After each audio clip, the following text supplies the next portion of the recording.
מאוד קל להוכיח עוולה. כלומר, העורך דין לא צריך להתאמץ. הוא מספיק שהוא מתקשר, שומע את ההקלטה, מקליט, שולח, הופך את זה לתביעה. המעבר ממצב לא תקין לתביעה הוא מאוד מאוד פשוט. לכן הסיפור הזה של תקנה 33 הוא מאוד חשוף משפטית. וכן, זה משהו שאפשר באופן מיידי לתקן. כלומר, אין פה עניין של עלויות גדולות מדי.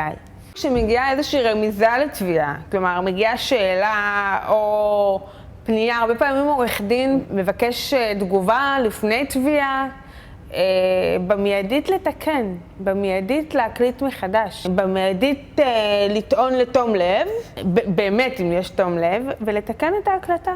אני בעד בכלל בכל עולם הנגישות, לא לחכות לרגע האחרון, לא לחכות לתביעות, הדברים ברורים, הנה אנחנו כאן ואומרים את הדברים, לתקן מחר בבוקר.